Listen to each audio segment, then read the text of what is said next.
Good morning, everybody. Thanks for inviting me to talk today. My presentation today is in two halves. So the first bit is I'm going to talk about my personal experience and some of those things Helen was just touching on in that question session. So I will talk about my personal experience as both a patient with sporadic aniridia, so definitely that journey about learning and exploring aniridia for the first time, but then I'm also a parent of two children with aniridia, so that experience as well. And then the second half of my presentation is regarding my research that I have started earlier this year at Coventry University, jointly funded between Coventry and Motability, looking at accessible transport for those with visual impairment. So just to start off, just talking about my journey really, I'm just going to reflect on my life and my experience since I was born with aniridia. So looking at how I wanted to really fit in, looking how I went and explored the world, but then probably more recently really learning about the condition, finding others with the condition and then looking for that support, because I've definitely kind of got that experience of having to navigate it, taking time, and actually being quite a bumpy journey along the way. Helen in the discussion just talked about, sort of experiencing sight loss as an adult, and I would definitely say that that's how I felt really, that I was born with a visual impairment that was quite stable until I was about the age of 25, and that's when I started seeing that deterioration. So in terms of my school life, I was born with sporadic aniridia, as I said, the third of three children, and I went to a mainstream primary school and secondary school. But I had no formal help there. I had some helpful teachers who would do the odd thing off their own back, but there was no real structured approach to any support I had. And I found that this was quite a lonely experience at times, that I didn't have anyone to talk to about what it was like to have a visual impairment, or perhaps to find strategies. So everything I learned really was by trial and error, and therefore took time. But I see quite a different experience now for my children who've got coordinated care, both within their school with teaching support, but also the visual impaired teachers from the local authority as well. And it's certainly a much more coordinated approach with a psychological component, I think, as well. So the ability to talk about the condition, but then access to other social events as well. So I do definitely think that is quite different. When I was kind of sort of in my 20s, I still didn't really know anybody else with sight loss. I was still quite convinced I could probably do the same as everyone else, and I set off to kind of sort of explore the world really, and my vision certainly didn't have as much impact as it does now. But I travelled independently to Australia and New Zealand. I've also lived around the UK as I went to university, and I studied psychology and then later physiotherapy at Cardiff University, which really started on my career managing personal injuries and really advocating for the psychological and physical interaction really in this kind of injury management, but I think any conditions really. And I think that's still an area that is lacking really, is the psychological support. And I also played ladies football really, so up until this point I probably knew very little about aniridia, and I certainly hadn't met anybody with aniridia.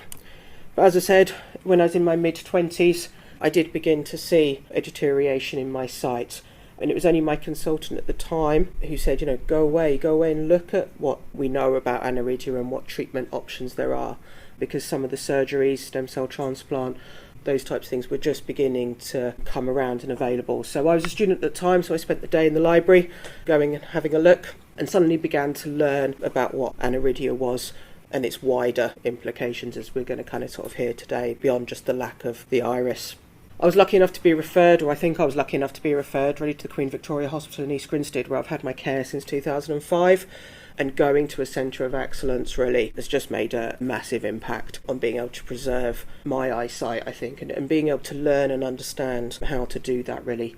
So since then I've had a number of surgeries. I've had stem cell transplants, I've had a mortual lens inserted, I've had 2 cataract surgeries, and more recently 2 corneal transplants. But I think really being able to know and understand about the condition has really allowed me to make informed decisions about those surgeries, because yes, they have thankfully all helped, but they are a time commitment. They have been a travel commitment to get to East Grinstead and a medication regime afterwards. And I'm still on a cocktail of eye drops today, which takes its toll in terms of completing every day. But I do think this knowledge has really helped me navigate for my children as well what they require and what they're likely to require, particularly when they're young and they're unable to tell you. I found this really useful when they were preschool, because I think it's quite hard, and a lot of the health professionals I worked with don't know much about the condition either, really. So I think to give an indication of perhaps what the site was like or what might be needed was really useful. It was only really when my son was born, so our first child was born in 2014, that I really decided I wanted to go and meet others with sight loss. So it's only really a decade ago. So I'd spent most of my life not knowing anyone else really with sight loss and not appreciating that we all have such common experiences really. So I became quite a passive user of Facebook and saw many of the group discussions. I also joined Aniridia Network and became a trustee many years ago now, which was also useful in just understanding the condition. And now more recently, for me and the children, I've joined a variety of both national support networks, so things like the British Blind Sport, but also a local support group for me only last year, which is an adult group of working age who go out and do activities. And for my children, there's a local, it's called UCAN, but it's a children's activity charity, really. And so really it's only over the last decade again that I've just really kind of explored that support that is required. And I think the support that all three of us requires is quite different. And that's probably something I hadn't appreciated before having children, really, that I knew that I would understand the condition, I would know what they would probably need or experience. But what I probably hadn't appreciated was the resources to try and navigate 3 times through a system. And it does feel that, really, that things aren't combined. I'm having to repeat the same journeys for each of us. But we do have a variety of different supports, including educational support for the children. I've accessed the Disability Student Allowance and access to work in the bits that I've done. We both have social services support, so sort of direct payments, and I've had white cane training, but again, they're 2 different systems, adult and child services, which is sometimes challenging. And then I've used some of the charity supports as well, so I've currently got a guide dog application in. I've used the RNIB telephone counselling for that psychological support, which I think is just so important.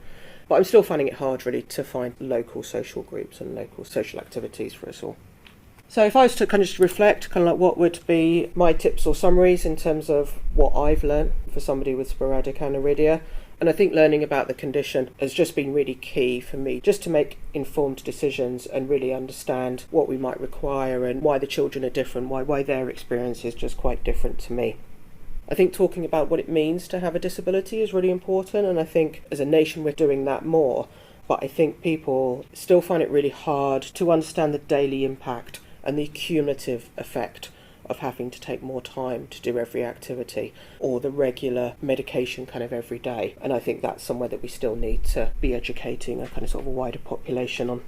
As I said, psychological support for all kinds of long-term conditions, and I found this quite hard to kind of access because, yes, as I've had more sight loss, the challenges change, the support you need, and you're kind of almost starting again, but there aren't really any services to support that. And then lastly, really, I just want to be actually contributing to some of our solutions, really, that will make a difference. And that's where my research comes in, really. That's where my journey with kind of aniridia has taken me to the National Centre for Accessible Transport, NCAT. So I don't know if many people have heard this. It was on the news at the start of the year where Motability have put £20 million worth of funding into a consortium based at Coventry University to look at accessible transport for all disabled people. The focus is very much that there is still a gap between disabled and non-disabled users of public transportation. So that's everything from your taxis to sort of airlines and everything in between. And so they found in 2022, they reported that disabled people make 38% less journeys than those non-disabled users. But this statistic has not actually changed in the last decade, despite things like the Equality Act in 2010, the Inclusive Transport Strategy in 2018, which have kind of been designed to encourage inclusion, yet we're not seeing difference. And as Helen said, in terms of lack of research, there is certainly a lack of evidence in this area. So there are a number of projects being supported, but the 3 of us on the left-hand side of this picture are all PhD students at Coventry University. And in order to be able to apply for the course, we all needed to have a lived disability, so a lived experience of a different disability. So I'm looking at sight loss, the others are looking at manual handling on airplanes for those with mobility issues, and also quality of life of what access to transport means. So that just takes me on really just to talk now a little bit more just about my actual research. And so this is just kind of sort of the background to what I'm going to be doing and what I want to be looking at. So as I said, it is a PhD, so it'll be a 3-year programme, of which I've only just really started. But I think just in terms of vision, we kind of sort of know that it can give us rich information. It can tell us about perhaps risks. It can tell us about the environment around us, perhaps the climate. But it can also give us emotion and also that memory of kind of past experience. But what does it mean when we're trying to get around and we don't actually have that vision? Accessible transport is just so important in order for us to access healthcare or employment activities, but also social activities. And all these are just really important aspects of just feeling part of a community. As I said, there is limited research really in terms of accessibility to transport, and we know it's also quite varied around the UK. If you talk to people in this room, we'd all have quite different experiences, and that's quite a challenge really. And there really is a lack of evidence of looking specifically at sight loss as opposed to other disabilities. And certainly, with the trains, currently an accessible station is classed as step-free. It's not necessarily looking at, is there tactile paving, where's the presentation of signs. So it's quite limited currently, the guidance in terms of what constitutes accessibility. So the RNIB have estimated that there's 410,000 people of working age with sight loss, and this is obviously like a variety of conditions. And the vision strategy of 2008 really wanted to ensure earlier diagnosis of eye conditions, improving eye health, but then also providing effective support once people have had a diagnosis. And really, it's this area I feel that just still hasn't really reached its potential in order of supporting us. So in my research, I am looking at all those with sight loss. So Helen did mention like a number of different conditions. And I think similarly in this space, really, a lot of the research has been done with people with macular degeneration of an older population. Whereas I really just want to make sure that I'm just capturing the voices of all those with sight loss, whatever the age and whatever the stage as well. Because I think there is so much variation in sight loss and what people need. And I certainly think even what my children require to what I require is quite different, and I don't think that's really currently taken account of.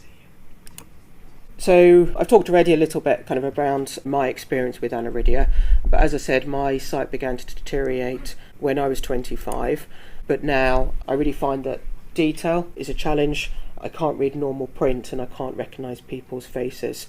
And while this isn't my vision per se, it just kind of gives that idea really of how our vision differs. But for a traveller, they need to be able to know where they want to get to and know how to be able to get there, avoiding things like street furniture, other people, or signage posts. So to date really, guide dogs and white canes have just been associated with mobility. The guide dog's job is to get you from A to B.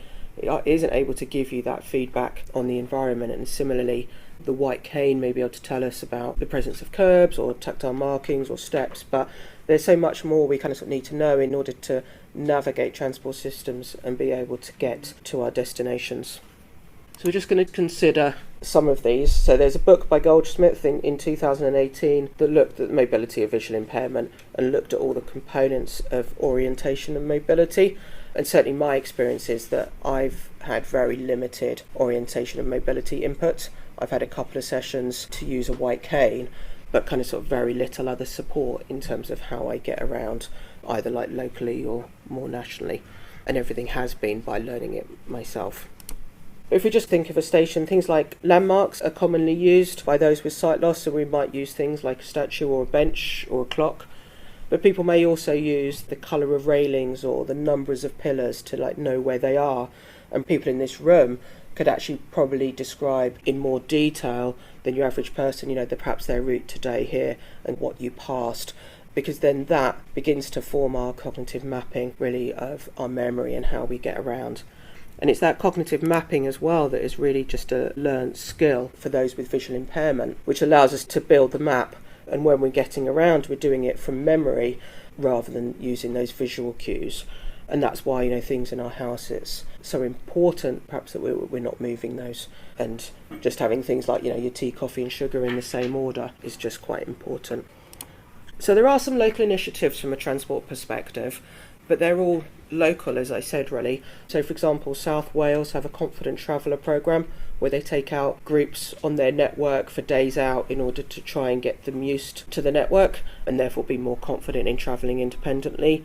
Virgin have installed these large print tactile maps on their east coastline, but there's currently like a lack of consistency and a lack of sharing. So each train company will manage their stations, will have an accessibility group, and will look at doing some initiatives, but there's not really that sharing. So travelling from Cardiff to here, I've potentially travelled through 3 different travel company stations, and they'll all be different. And so certainly my experience of coming from Cardiff to England is they don't use the Passenger Assist app, so Cardiff can't use it because of bilingual laws, and suddenly it kind of sort of breaks down that support. So there's a real need to kind of understand like what's working and perhaps what's not. And so the RNIB's also just done a research which they released in April 2023 looking at inclusive journeys, and they also reported that 37% of those with visual loss found it difficult to use public transport, but then over 80% felt that they needed assistance going on an unfamiliar journey compared to a familiar journey. So we know that that experience has an impact too. But we need to be able to help people, find the red train sign at a station, maybe the entrance to the left-hand side, or be able to navigate the steps. So my research is going to use the visually impaired community with a variety of methods. So I'm still yet to determine how I might do this, but certainly it will be surveys and questionnaires with people, and that's what's typically been used kind of so far. And one example, they did a study in 2018 of London Transport, and they interviewed 13 people looking at their experiences and how that they found that the turn up and go assistance was for a whole journey, and that's maybe not what people required. But things like access to the Freedom Pass did give them some better access to transport. But it's very much a recall of people's experiences, and we kind of know that our recall is you're quite often going to recall when things go wrong rather than when things kind of go right. So they're good at identifying barriers, but are they good at identifying what we're doing well? So we've still got a good proportion of people with sight loss who are able to navigate from their front doors to their desired locations using a variety of skills and knowledge. And that is what I just want to try and understand more. So I'm just going to look at people actually while they're sort of travelling, looking at having a diary, so an ethnographic study. So it'll be at the time just being able to record what type of aids we use. So it might be guide dogs or white canes, but it could also be monoculars, magnifiers, that type of thing, as well as different types of apps. So there's quite a few out there, perhaps like your GWR or Trainline app, but also those a bit more specific for those with sight loss. But certainly the RNIB found that there was quite a variation and not everyone was using these technologies. So just trying to understand, why are we not taking them on board and using them? But then also understanding kind of like what skills or what prior knowledge people know. So we kind of sort of know that if a route is more familiar, that we are more likely to use it. We can do it independently. So just trying to understand what is it really that we have learned on that way. And then largely kind of like what skills. So do things like white cane skills or the ability to use some of these apps and interact with them, allow us to problem solve as we travel. So this is kind of sort of just currently the level of information that is available when you look at train stations. So it's just a 2D representation. Happens to be of Coventry. But I think this is quite difficult information to support a travel. And we kind of sort of know that you don't go to many conferences where, like Anaridia, have given the detailed instructions from sort of train stations. But that's what we need to be seeing really, I think. And we are beginning to, there's a couple of stations now in South Wales where you can kind of go on and you can have a bit more of a virtual tour of a station, which is so much more useful than perhaps just this 2D representation. But really, what I want to be able to see really is a day where we can just have that flexibility that non-disabled users are having with travel, the ability to turn up and go, get assistance for those bits that are important to us. But also I think, I've reflected on my personal experience of my orientation and mobility training being quite limited, and I think we need to be providing more skills and knowledge as our transportation systems and our communities get wider and more complex. I think that training needs to keep pace with it really and providing support, and I believe that that's what will kind of give us more access to all those activities that we want to do. So my last slide is just kind of sort of the details. If anybody wants to know a bit more just about what is happening at the NCAT, So there are a number of other projects going on, and my details are there as well if anybody would just be interested in becoming involved in my research that will probably start now. I would have thought kind of like January next year. So January 2024, I'll be looking for participants to share their experiences while they travel around. So yeah, has anyone got any questions? Hi. More of just I think it's really, listening to what you said, it's really, really important. I think some of the positive things that in particular you say about South Wales come from some of the customer first work that's being done on the part of Transport for Wales, particularly around some of the work that Geraint does and Confident Traveller schemes and all that. It's all tied into this thing called customer first. It's under resourced, completely under resourced. I know of no other train operating company that do anything like that. Would you think that something similar would work outside of Wales in the kind of in the English setting as well, or do you think it's with the obviously Transport for Wales being owned by the Welsh government, there's a definite there's a definite responsibility there. The train operators in England, they don't have that. Do you think that's something that they should be doing as a matter of course? Yes, definitely. I think they kind of sort of should be, and I think this is part of the challenge really, that there's no consistency, but then also I think it means then for us being able to access that information, you've almost got to go and look at what each train operators are doing. Yeah. And I've learned so much in the last 6 months about how to travel because I happen to be doing like a PhD. That's like crazy, isn't it, really? I've got 40 years of experience of sight loss and I've learned stuff. And we're learning stuff from like each other, sitting in a room like this and sharing tips, which is great, but that shouldn't really be the way that we're supporting people like in the long term. Really, so yeah, I think there needs to be a bit more of a change and a bit more of a responsibility across the rail network to be coordinated and to have some of that. This is actually kind of making a difference. But I think it's unfortunately then getting into each train company to find out what they're doing and what their accessibility groups are doing. And then my second question, if I'm allowed one, is around the bus pass and rail cards and travel cards in general, because the system is so complicated and there are different concessions in different areas and different concessions for people from different areas. The system is so complicated, not even the poor bus drivers, guards on the trains, whoever, nobody knows how the system works, and it becomes even more complicated when that gets tied up into rail and all sorts of things, and half off in Scotland, but only if you're Scottish, you get it free. And it's such a complicated system across the whole of the UK. How is there any movement towards streamlining that and simplifying it at all? Not that I'm kind of aware of, but I do believe that it's kind of sort of ideas like that and issues like that the NCAT initiative really has been set up for, because I think if you kind of get rid of like barriers like that, do you actually instantly almost make it more accessible to kind of travel? Because otherwise you've just got another thing that you've got to go and research and understand before you've even left your front door. And I think there's this huge amount of time spent in planning your journey, whereas why should we kind of sort of been doing that? And I only learnt on the South Wales Confident Traveller programme that I happen to have a disabled rail card because I do travel around the UK, but not everyone does. But if you just show your bus pass, which is free in South Wales, then you automatically get a discount.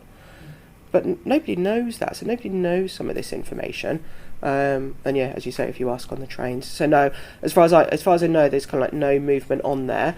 But I think NCAT is now the platform that we can start to address some of these things on a national level, because it needs to be national.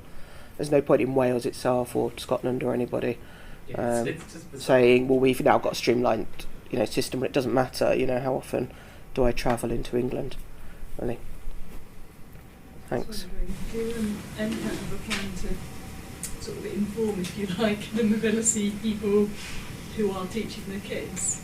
Because I'm aware Hannah had lovely cane training skills, as you say, but when we start asking about, are there any apps or anything she could use, but absolutely no knowledge whatsoever. So, yeah. Yeah, I think it's a real challenge across healthcare, the whole of healthcare. The professionals are all a little bit scared about what technology to suggest to people.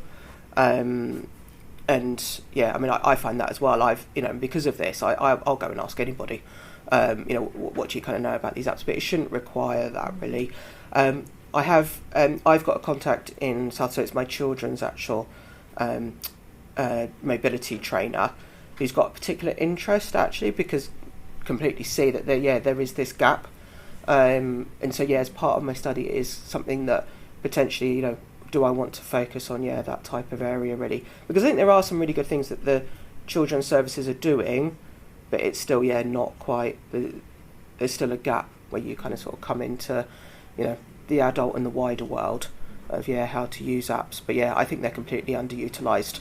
And that's one thing that I would really like to explore more, is how we just all learn to be able to use the apps. Because I think it's all very well saying, well, there's a good app called Seeing AI, but it's effort. If you've got sight loss, it's effort to get your phone out, download it, have a look where the controls are, and suddenly you're a bit like, oh, I don't think I want to do that anymore, because I've also got to learn how to, cook my dinner, or find this route or something. So we're just not going to do it just by people signposting saying there's a useful app there. I think we need people to actually support us to use apps, and I think things like that. I think virtual reality could give us an experience of getting to train stations and what they're like. I don't know how many people who came through Birmingham New Street. How do you find the exit to Birmingham New Street? That's very difficult. And all my visual friends say exactly the same. So even those with full sight, got to go, I don't know how we get out of Birmingham New Street. And so I think being able to just, being able to see, before you travel somewhere, where your tickets are, where your toilets are, where you can get a coffee, because it's the whole experience. It's not about getting to Birmingham. I want a coffee when I want a coffee, not just because, someone's walked past with a trolley or something. I want the same, availability as other people. Speaking of which, we need to be really careful not to kind of. I think often people throw apps at us as a kind of a perfect solution, because they say, Fred down the road, he's fantastic. He's like super user. He can do everything with Seeing AI or Be My Eyes or whatever. You think, actually, I really struggle with that for all kinds of reasons. Or the fact that I've got my guide dog in one hand, and I'm holding my shopping in the other, and so what do? Balance my phone on my nose or something to kind of, and I think we just need to be a little bit careful that, yes, these tools are great, but they don't replace really good rehab training. Yeah. And I think there's that real balance, really, between, yes, smartphones are great, apps are great, they have probably, really given us an avenue, but so many people lose their batteries, run out of batteries because they've used it for all these other things. And I'm outside, probably most of us in this room, you're outside in the sunlight, and actually it becomes really difficult to use. So I think there's all kinds of things. So I would really encourage people, when I am looking for participants, really to just come and have your say. Just really quick, this is really quick, but I work for the RNIB campaigns team, and we have a whole load of work around inclusive journeys. There are 9 of us across the country. 8 of us are actually severely sight impaired. 2 of us have aniridia. So actually we're a really good team to have involved, and I don't know whether you've done any work with Eric Matthews, our policy officer for inclusive No, journeys. I've spoken to your research team. Yeah. Is that part of you, or is that someone else? They're separate. Okay. So I'll give you our details. Yeah, I'll come and talk to you. It's great for you to be involved. I think that's part of the problem with RNIB sometimes, is that the research team, the voice of the customer and all that, sometimes they don't always communicate well with us. But we're there on the ground, so we can get local knowledge for you, or we can put the word out for you, we can get participants, we could help you. So okay, definitely, I'll come and speak to you now. Yeah, thanks. Cool. Thank you very much. We need to move on, I'm afraid. Emmy's around the whole day, so please do catch her and have more conversations about it. It sounds like a really good piece of work. But thank you very much, Emily.